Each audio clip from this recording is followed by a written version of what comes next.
Dengerin terus 982 Sola Gracia FM di www.solagraciafm.com. Sola Gracia FM is musik terbaik. Masih di 982 Sola Gracia FM, hits musik terbaik kawan Sola Gracia. Dan thank you banget yang sudah bergabung di pagi hari ini. Ini ada teman-teman yang sudah dengerin. Thank you banget ada Bang Nurdin dan teman-teman yang lainnya. Oke, kawan Sola Gracia, kita bakal ngomongin sesuatu hal yang untuk kemajuan diri Anda sendiri dan juga yang jelas demi keluarga Anda yang pasti kawan Sola Gracia. Oke, dan ini kawan Sola Gracia sudah masuk di talk show hari ini. Talk show hari ini. Talk show hari ini. Kawan Sola Gracia, buat Anda yang sekarang lagi pusing gitu ya tentang pasar global, artinya Anda ini ingin banget produk Anda ini bisa terjual atau mungkin Anda sendiri ingin menjual potensi diri Anda ke pasar global seperti itu, tapi kesulitan di dalam masalah gimana caranya, strateginya, dan lain sebagainya, dan apalagi tentang bahasa gitu ya. Karena kan kalau Anda ingin menjual sesuatu hal secara global, itu membutuhkan bahasa internasional, bukan bahasa Indonesia, apalagi bahasa Jawa gitu ya. Itulah mungkin yang terjadi pada kebanyakan orang dan perusahaan juga. Pasar global ini memang adalah tantangan yang nyata, kawan Sola Gracia, jika tidak mau disebut sebagai ancaman gitu ya. Jadi harus ditantang gitu. Orang yang tidak bisa mengikutinya atau instansi atau perusahaan yang tidak memahami seluk-beluk pasar global ini akan dengan mudah tertinggal dan bahkan terlupakan kawan Sola Gracia. Ya, Anda kayak gitu-gitu aja selamanya gitu ya. Kalau Anda bisa mengikuti perkembangan dan juga mau maju, pastinya butuh sesuatu hal yang bisa membuat Anda ini semakin maju kayak gitu. Pada saat ini kawan Sola Gracia, senjata utama bertahan di era dan pasar global ini bukan hanya kualitas dari sebuah produk atau packaging gitu ya, atau mungkin promosi semata gitu kan, namun terlebih kepada kualitas diri. Ini penting bagi para individu maupun penggerak UMKM juga gitu ya. Dan kapasitas diri ini berhubungan langsung dengan proses negosiasi dan kerjasama karena hal ini yang akan mengantar produk diri dan juga perusahaan ke pasar yang lebih global. Bukan hanya di nasional apalagi lokal gitu ya. Jadi untuk keperluan inilah kita meluncurkan yang namanya Scale Up program kawan Sola Gracia. Dan seperti apakah program ini dan bagaimana program ini bisa menjawab kebutuhan peningkatan kualitas diri untuk pasar global. Dan buat Anda yang sudah stay tune dari tadi, Anda bisa dengarkan lewat radio streaming juga bisa, atau lewat radio kayak biasanya. Oke, masih di The Morning Show pagi hari ini, dan sekarang langsung saja kita sapa dulu yang sudah ada di sebelah saya, kawan Sola Gracia. Lebih tepatnya di depan saya ada Pak Arius, selamat pagi. Ya, selamat pagi. Apa kabar Pak Arius? Baik-baik. Wih, selalu sehat sekali. Iya. Kuat sekali nih Pak Arius ya. Membawa dua perempuan di sini. Aduh. Oke, selamat pagi para Kartini-Kartini masa kini. Wah. Saya mau sapa dulu untuk yang ada di tengah bersama dengan Ibu siapa? Saya Katarina Anggraini dan biasa dipanggil Neni. Bu Neni ya, Iya. agak dekat sama mikrofon aja nggak apa-apa Bu, jangan takut ya. Mikrofonnya diam, dia nggak ngapa-ngapain kok. Terus sebelahnya ada Bu? Saya Kusuma Rina, saya biasa dipanggil Rina. Oke, ada Bu Rina dan Bu Neni yang sudah hadir di studio Sola Gracia FM, gitu ya. Dan siapakah mereka kawan Sola Gracia? Daripada penasaran langsung aja saya tanya. Ini teman-teman dari sebuah, ini saya bilang perusahaan apa? Ini masih berkaitan sama pendidikan seperti itu ya? Betul. Ya. Oke, Bu Reni ini dari? Saya dari Aseru Learning Center, anak Oke. usaha dari Peter Bimbel. Bu Neni ya. Terus Bu siapa? Saya Rina. Bu Rina ya, Bu Rina dari Saya dari Peter Bimbel. Peter Bimbel, sama ya? Jadi tadi yang dijelaskan Bu Neni, Bu Neni ini menangani untuk Aseru yang merupakan anak usaha dari Peter Bimbel sendiri. Oke. Jadi anak usaha dari Peter Bimbel gitu ya. Oke. Dan Pak Arius ini ceritanya gimana bisa kenal mereka berdua? Iya, kalau saya sendiri Ya. kenalnya semua dari Ya. rekan-rekanan yang saya bawa ke radio Sola Gracia ini. Kita kenalnya semua dari grup LKP gitu ya.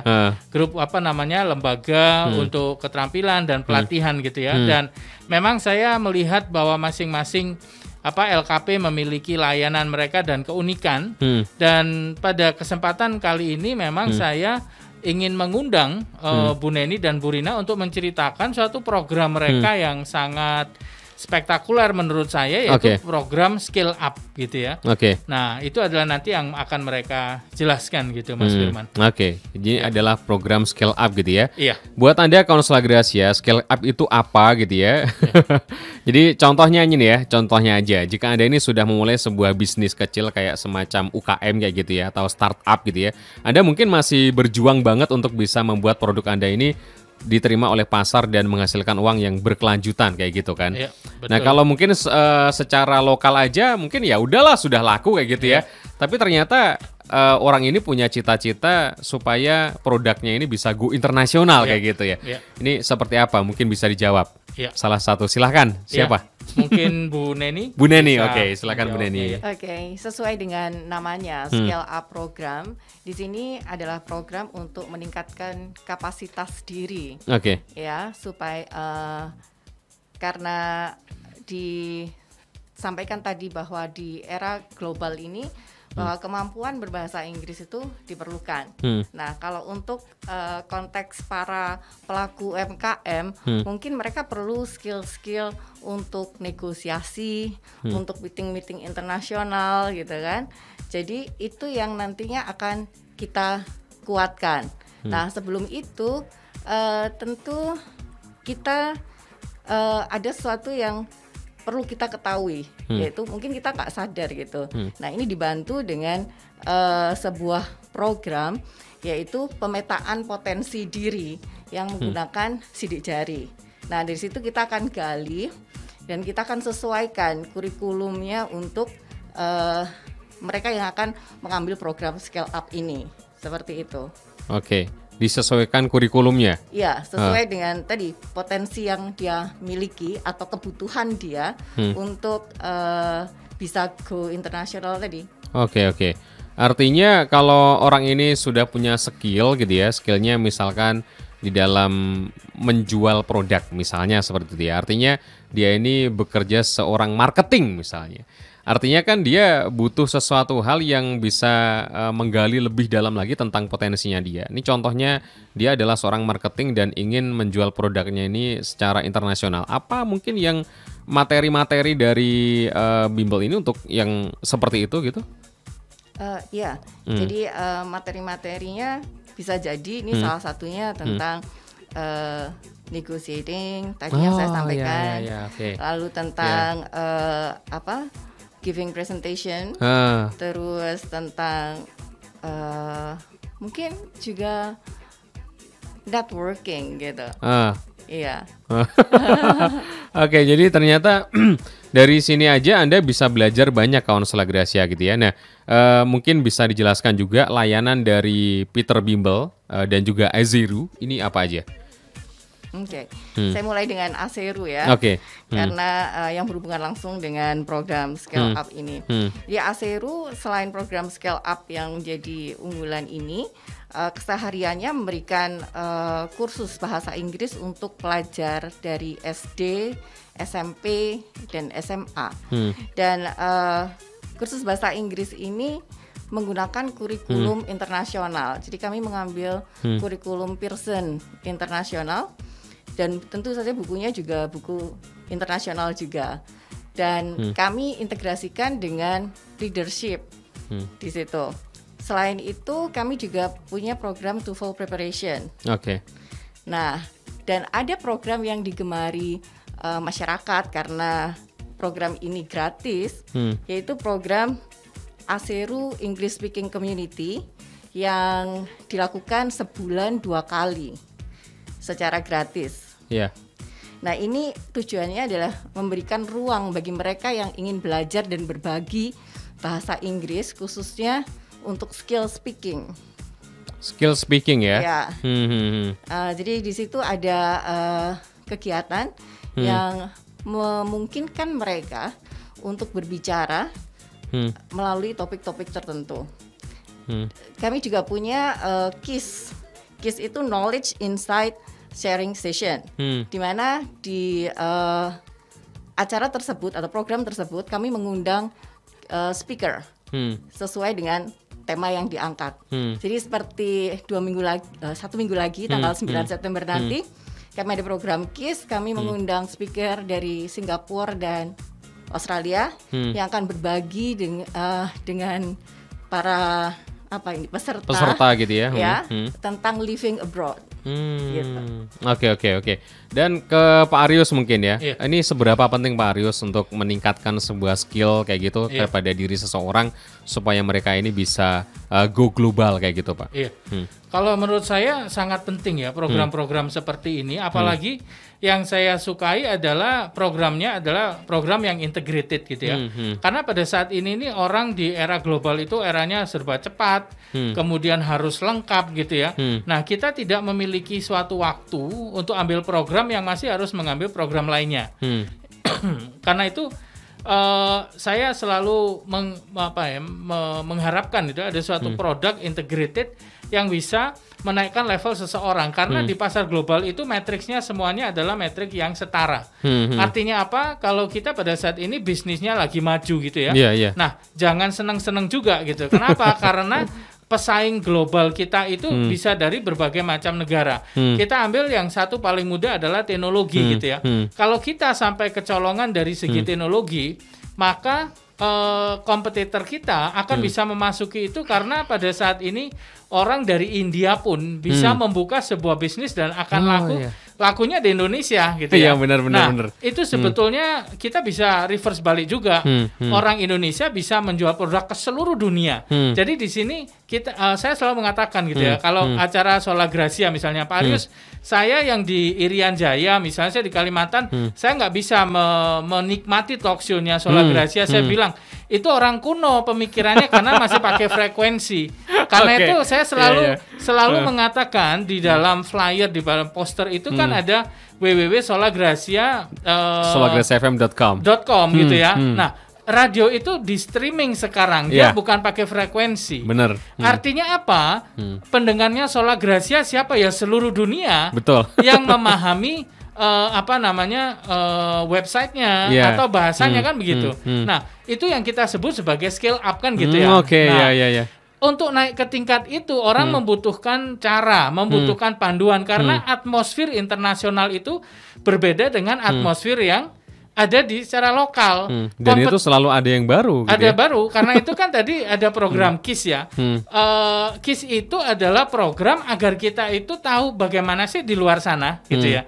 Dimana tadi Bu Neni udah mengatakan akan ada tamu gitu ya dari Singapura, dari Australia. Nah, tamu-tamu ini adalah salah satu katalisator kita.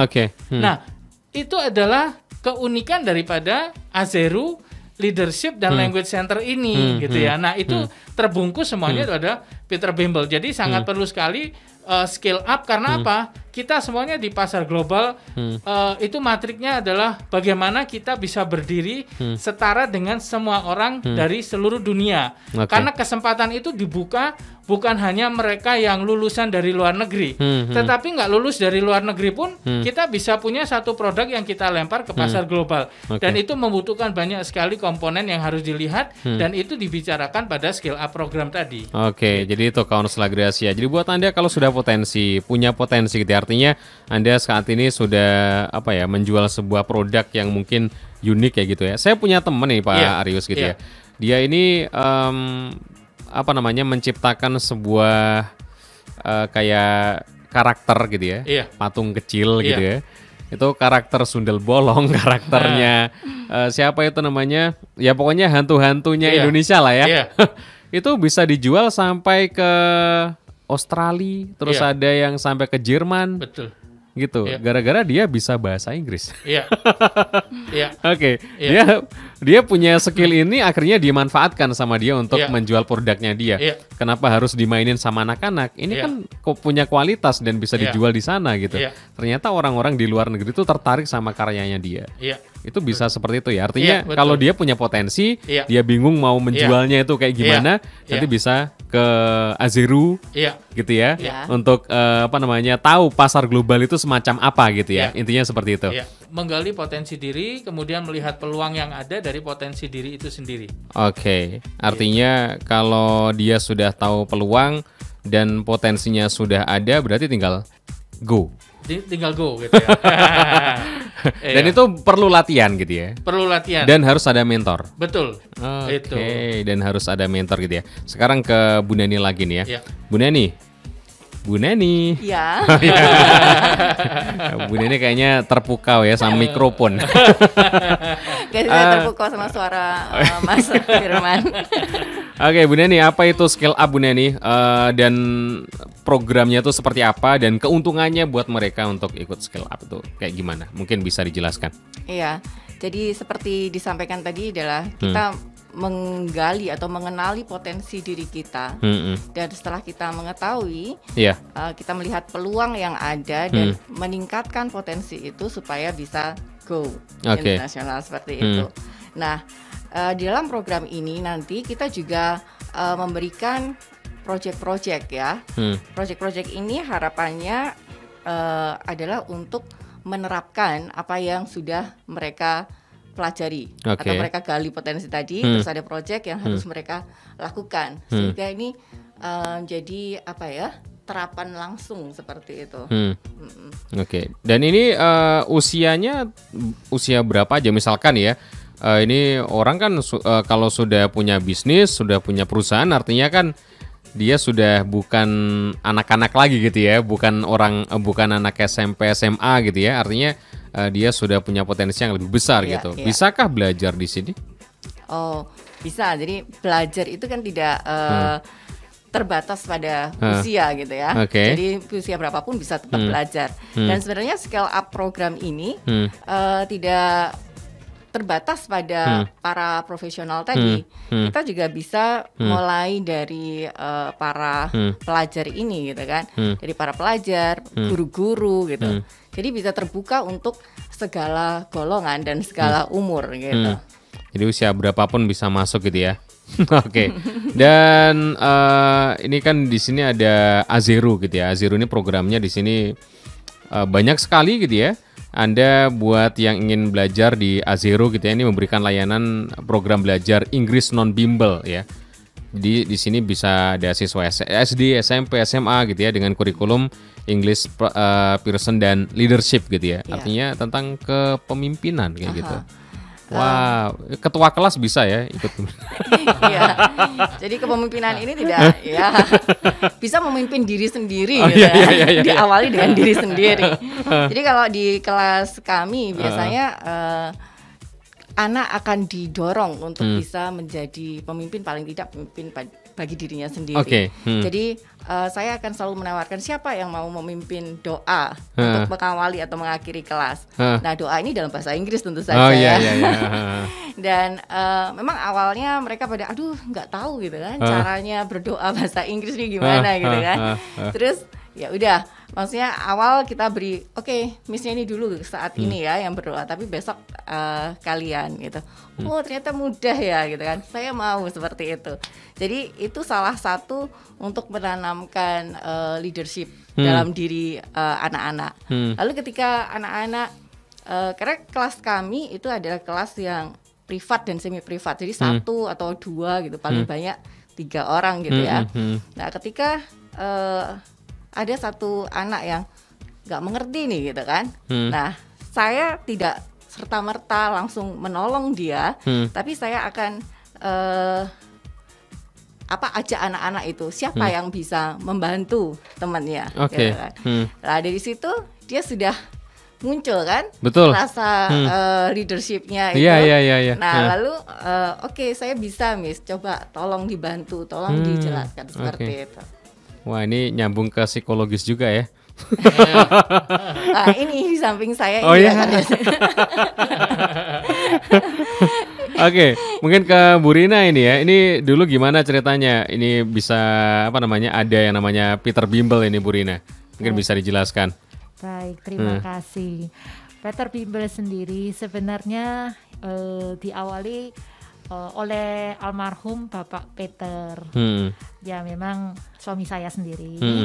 Jadi setelah beliau memang meninggal, saya mengelola bimbingan belajar ini. Nah, memang pada awal kami berfokus pada jasa-jasa bimbel privat pada awalnya, yang kemudian dalam perkembangan lebih kurang nih sudah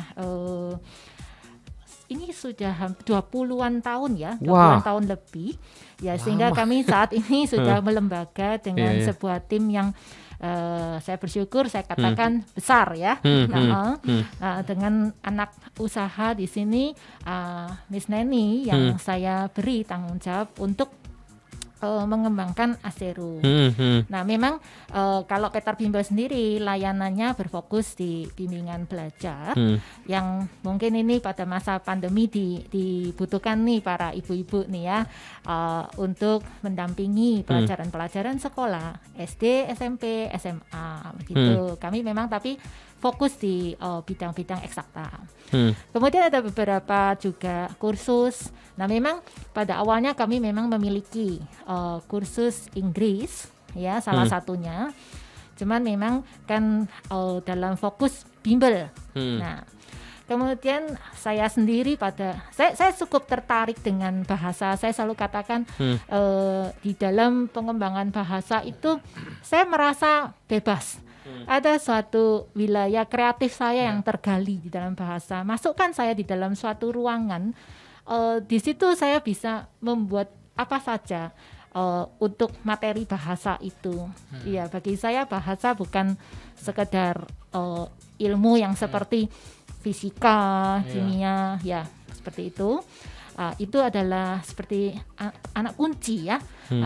Manakala kita mau mengenali sebuah ruangan, ya manakala pintu itu tertutup, ya kita butuh anak kunci itu mungkin untuk membuka pintu itu, maka kita baru bisa masuk ke suatu ruangan itu. Yang besar makanya, gitu ya. Iya, makanya saya sangat ingin mengembangkan bahasa. Waktu itu Miss Neni kebetulan diperkenalkan untuk seseorang founder di sini dari Aseru. Ada seorang founder lain yang kita panggil dia Bapak Eka Hanjaya. Nah, jadi kami memang mengundang Miss Neni untuk mengembangkan suatu visi misi kami. Nah, kalau saya memang ingin penerapan dari suatu ilmu di sini bahasa tidak sekedarnya seperti yang biasa anak-anak terima di sekolah atau lembaga kursus umumnya. Saya ingin memberikan nilai tambah. Nah, nilai tambah ini dari suatu concern saya selama menjalankan bimbingan belajar. Concern saya memang banyak di dalam pembangunan karakter. Jadi di sini saya menemukan begitu banyak hal yang sepertinya penting untuk diberikan sejak usia dini. Nah, saya gambarkan visi misi saya itu kepada Miss Neni, lalu kami merumuskan, menerjemahkan dalam beberapa program yang mungkin pada waktu awalnya itu ya kita bahasakan memang kurikulum ini dengan ada leadership seperti itu yang kemudian memang difokuskan harus dimulai dari dirinya sendiri. Jangan berpikir leader itu adalah memimpin orang-orang lain dulu. Nah, jadi disitulah saya akhirnya tetap terhubung selalu dengan ya memang itu anak usaha kami bahwa jadi saya sangat mendukung untuk usaha program Scale Up ini dengan tidak hanya sekedar memberikan materi bahasa Inggris saja, tetapi akhirnya dan di dalam layanan bimbel memang kami ada analisa sidik jari yang membantu orang tua dan siswa untuk mengenal potensi dirinya. Kalau mungkin di bimbel kan dipakai untuk mereka penjurusan studi atau mungkin memang untuk memahami anaknya gitu. Tetapi kalau di Scale Up ya saya menilai mungkin sayang ya kalau hanya mengenai suatu bahasa saja. Karena kan dalam kemampuan kita mengkomunikasikan apa yang menjadi dari dirinya atau produk yang ingin itu kan juga relate ya dengan bagaimana dia juga mengenali kapasitas dirinya sendiri. Nah itu penting saya rasa. Dengan kami menggabungkan dengan layanan analisa sidik jari itu tadi. Oke. Iya. Jadi ternyata lebar sekali gitu ya. Iya. Kalau misalkan Anda sudah masuk di Peter Bimbel, di sini ada beberapa program itu, waduh banyak sekali kawan Solagrasia. Nah, ini Pak Arius begini. Ternyata ada beberapa perusahaan Pak Arius yang di situ memiliki sebuah anak buah gitu ya, saya bilangnya, atau karyawan gitu ya. Karyawan ini punya potensi sebagai seorang leadership. Artinya dia itu lebih memimpin kepada dirinya dan juga teman-temannya. Artinya kalau ada teman yang nggak bisa diajarin secara langsung gitu, artinya tidak harus memiliki melewati pimpinannya dan lain sebagainya. Tapi justru anak yang seperti ini katanya gitu ya, tanda kutip, beberapa perusahaan itu berbahaya. Ini apakah orang yang mengatakan wah ini kayaknya bahaya nih, itu dia adalah orang yang takut ketika posisinya dia terancam oleh orang tersebut atau gimana?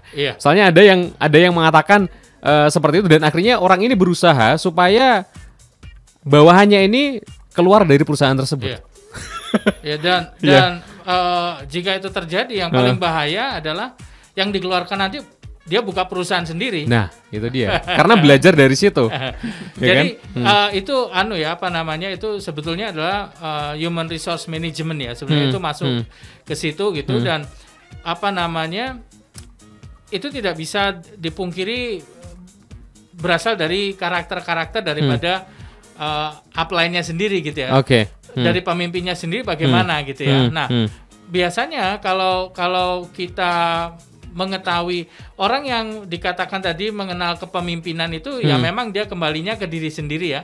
Bagaimana dia memanage dirinya gitu ya. Nah, ketika dia bisa memanage dirinya, maka dia bisa memanage sesamanya juga gitu ya. Nah, apa yang menarik di sini itu adalah sebelum kita menjadi seorang leader, kita harus menjadi seorang follower. Seorang leader yang jelek, dia tidak pernah menjadi seorang follower yang baik. Nah, itu adalah intisari dari semua hal yang ada di perusahaan. Biasanya pemimpin yang mencurigai bawahannya, gitu ya, karena mereka tidak pernah menjadi follower yang baik. Nah, sedangkan kita lihat nih sekarang, kalau ada seorang bawahan kita yang memimpin temannya gitu ya, itu motivasinya apa? Motivasinya minta dipuji atau motivasinya menyelamatkan perusahaan? Itu kita harus bisa membedakan. Kalau motivasinya itu menyelamatkan perusahaan, tapi namanya pemimpin, egonya kan tinggi. Dia merasa bahwa dia pemimpin dan dia harus yang melakukan setiap keputusan. Nah, kalau alasan seperti itu dan kemudian akhir ceritanya dia mengeluarkan orang itu, ya dia menghancurkan aset terbesar di dalam dirinya. Gitu ya. Dan seorang pemimpin yang baik itu dia tidak memimpin dari cara berpikirnya sendiri, tetapi dia memiliki tim. Karena seorang pemimpin mengetahui bahwa tanpa tim yang kuat dia bukan siapa-siapa. Tetapi pemimpin yang buruk, dia merasa bahwa dia bisa melakukan semuanya sendirian dan dia kuat sekali gitu menurut dia, karena dia dimakan ego tadi. Nah, itu adalah orang seperti itu butuh di training, butuh di scale up gitu ya. Benar. Kalau enggak dia menjadi downscale sendiri dia. Potensinya akan hilang dengan sendirinya. Dengan sendirinya dia nggak dihormati, dia nggak disukai. Kemudian dia merubah itu dalam bentuk amarah gitu ya. Sebelumnya amarah itu kan dari bentuk dia merasa terancam, insecure kan. Kalau orang yang dia merasa sangat nyaman, dia merasa oke dengan dirinya, kemampuannya, bukan sombong loh ya, tapi dia tahu kapasitasnya, dia tidak akan merasa pernah terancam walaupun diancam orang. Dia akan merasa oke gitu ya. Nah, itu adalah hal-hal yang harus ditumbuhkan dari mana ya, dari anak-anak itu waktu kecil. Itu kan inline dengan apa yang Peter Bimbel dan Aseru itu tanamkan, adalah bahwa kamu tidak perlu menjadi seseorang yang bukan dirimu. Tapi kamu harus mengetahui potensi dirimu yang harus kamu kembangkan, bukan menutup diri loh ya. Tetapi apa yang kemampuan kita bisa, apa yang kita bisa maksimalkan. Yang pertama terutama kepada Tuhan gitu. Kemudian pada diri dan keluarga, dan yang berikutnya adalah bagi sesama kan gitu ya. Sehingga leadership ini bukan hanya leadership yang bagaimana kita memimpin, misalnya ketika bawahan itu istilahnya mau menyerobot gitu kan. Tapi anak-anak yang memiliki atau orang yang memiliki tingkat kematangan leadership yang tinggi, dia bisa mengetahui gitu ya. Karena kadang bawahan itu menyerobot gitu. Karena dia ingin menyelamatkan perusahaan ketika pemimpin tidak bisa diajak komunikasi. Iya, benar-benar. Nah, kadang pemimpin nggak mau tahu itu gitu. Nah, itu kan model yes boss gitu ya. Padahal ini udah era global gitu, kan bukan feodal lagi gitu ya. ABS ya. Iya. Asal bos senang ya. Iya. Belanda kalah kan karena itu dia. Oke. Jadi benar seperti itu Pak Arius, dan ternyata hasilnya adalah perusahaannya sekarang stuck dan tidak ada kemajuan, bahkan lebih cenderung menurun. Iya. Gara-gara dia punya seorang di dalam perusahaan itu yang memiliki sifat seperti itu. Saya harus menghapus orang-orang yang bisa menyalip saya. Iya, oke. Nah, perusahaannya akhirnya gitu bergoyang-goyang terus sampai sekarang gitu ya. Dan ini saya mengutip dari teman saya sebenarnya yang memiliki potensi seperti itu, dan dia keluar dari situ dan akhirnya perusahaannya juga amburadul sekarang. Dan dia memiliki potensi dan digunakan potensinya, dan sekarang punya perusahaan sendiri. Iya. Itu memang benar. Iya, betul. Jadi itu Kansela Gracia, jangan khawatir buat Anda yang mungkin punya potensi. Artinya kan kita bisa tahu ya Pak Arius ya. Artinya wah ini perusahaannya kok kayak gini ya. Kalau seperti ini kayaknya lebih menarik. Ketika dia usul justru malah nggak usah gitu. Padahal itu bisa menyelamatkan perusahaan, idenya dia gitu. Betul. Waduh. Oke, jadi buat Anda yang punya perusahaan dan punya anak buah seperti ini, seharusnya Anda gunakan dan manfaatkan dia. Kembali lagi ke Bu Neni gitu ya. Hal-hal seperti ini Bu Neni gitu ya, artinya dia menciptakan sifat-sifat seperti itu. Ini bisa dipelajari di sini artinya, atau gimana? Iya ya, dari untuk melatih kan tadi. Betul. Jadi kan peserta program Scale Up ini akan mengetahui potensi diri mereka dari tes potensi diri, gitu kan. Jadi dia akan tahu kekuatan dia, kelemahan dia, terus dia tipe orang yang seperti apa, dan bagaimana sih seharusnya dia mengembangkan dirinya. Itu rinci ya, tertulis dalam hasil tes tersebut. Nah, dari situ kita akan pilah-pilah nih, terus kita akan komunikasikan kepada peserta. Kalau seperti ini nih, cocoknya adalah program ini gitu kan. Sesuai nggak dengan yang menjadi target dari peserta tersebut. Lalu di sini ada proses yang artinya untuk saling menyesuaikan sehingga nanti program itu bisa dijalankan secara enak seperti itu. Jadi saling memberikan, maksudnya saling menguntungkan ya. Kita memberi dengan senang gitu ya. Mereka menerima juga dengan senang pula gitu kan. Oh ini pas ini, cocok nih. Gitu. Dan kembali lagi ke Scale Up tadi Pak Arius. Perusahaan besar itu kan berawal dari perusahaan kecil yang berkembang gitu ya. Ini apa saja mungkin yang dibutuhkan sama perusahaan tersebut supaya mereka ini punya cita-cita yang lebih gitu. Jadi di sini Scale Up itu mencakup banyak hal gitu ya. Nah, kalau kita kembali ke program Scale Up itu sendiri, program Scale Up ini adalah sebuah program yang terintegrasi berdasarkan kebutuhan perusahaan, instansi, sekolah, apapun gitu ya, lembaga yang dia ingin meningkatkan kapasitasnya untuk masuk ke era global. Nah, apa yang diperlukan yang pertama kali pasti adalah apa yang dia inginkan sebagai suatu ciri khas yang bisa menjawab kebutuhan global kan gitu ya. Jadi cita-citanya apa sih gitu. Itu biasanya akan kita itu menjadi satu analisa kebutuhan. gitu. Jadi biasanya kalau ada klien gitu ya, lembaga, kita diundang gitu, kita akan datang, kemudian kita bertanya visi misinya apa dulu gitu ya. Kemudian visi misi ini mau dikemanakan di dalam ranking globalnya itu. Nah, dari situ kemudian kita akan menerjemahkan kepada analisa kebutuhan. Contoh, ada sebuah perusahaan ilustrasi gitu ya. Di perusahaan ilustrasi ini stafnya sekitar 5-10 gitu ya. Dan kebetulan ilustrasinya ini adalah ilustrasi yang cukup menarik karena mereka menciptakan karakter-karakter dari Warner Bros, kemudian dia dari Marvel gitu ya. Tetapi selama ini mereka adalah sebuah lembaga yang menjadi subordinate dari orang lain gitu ya. Nah, kemudian mereka mengatakan bahwa mereka ingin mencoba berusaha untuk mengembangkan dan menyatakan diri mereka sendiri. Nah, akhirnya kita melihat bahwa di situ ada satu kebutuhan. Yang pertama, staf ahli di situ yang menghubungkan antara agensi kecil ini dengan global nggak ada. Karena itu mereka selalu menjadi satu subordinate dari sesuatu yang lebih besar.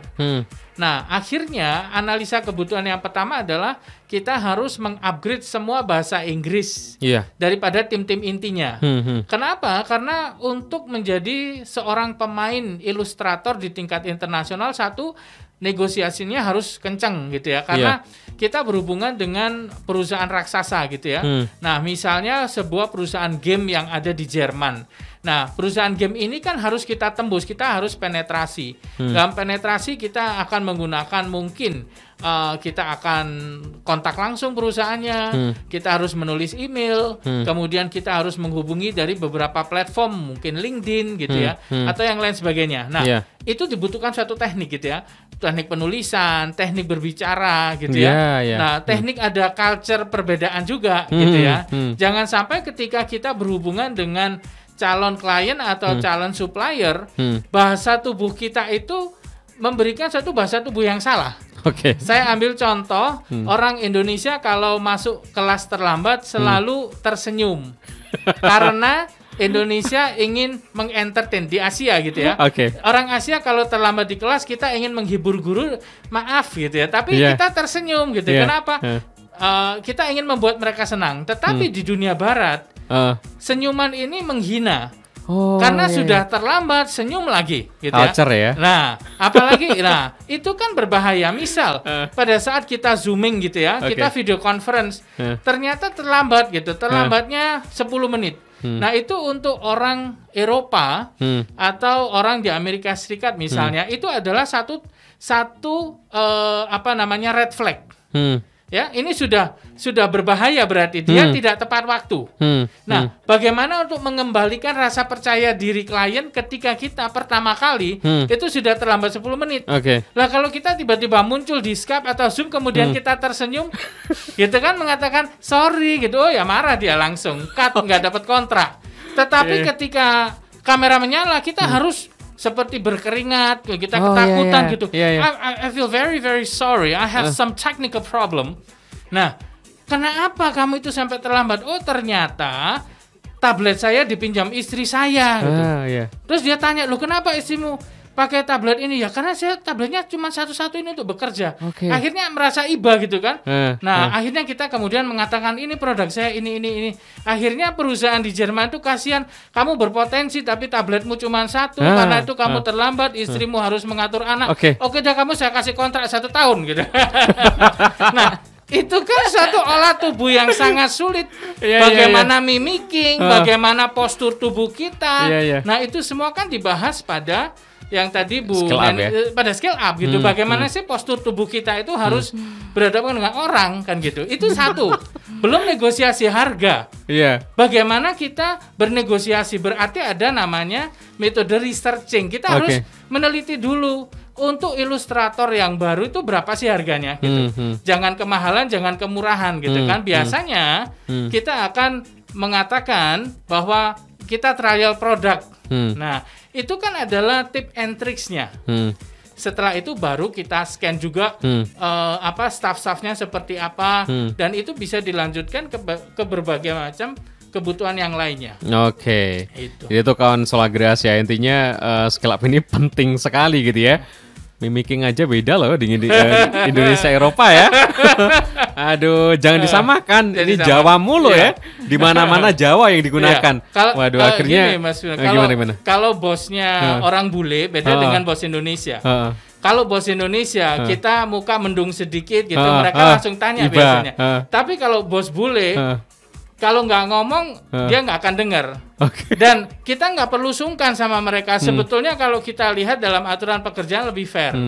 Misalnya kita mau kenaikan gaji gitu ya, kita nggak perlu banting kursi gitu ya.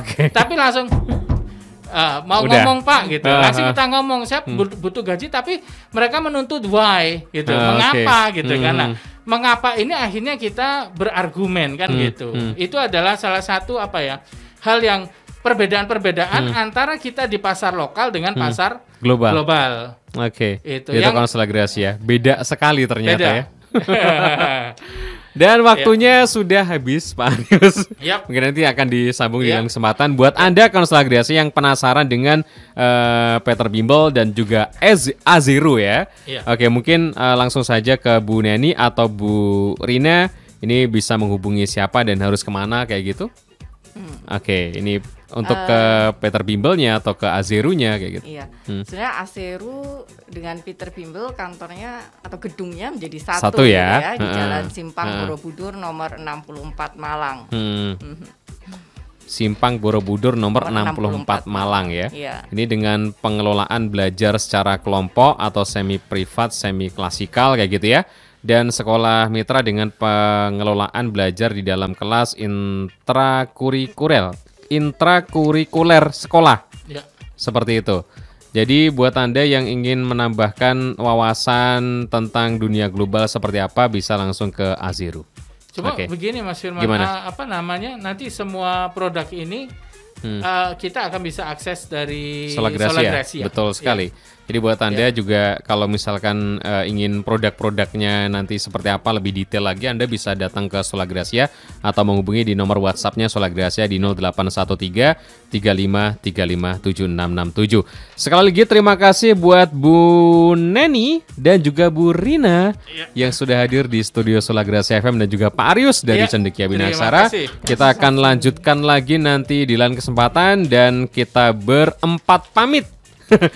982 Solagrasia FM, hits musik terbaik. Dengerin terus 982 Solagrasia FM di www.solagrasiafm.com. Solagrasia FM, hits musik terbaik.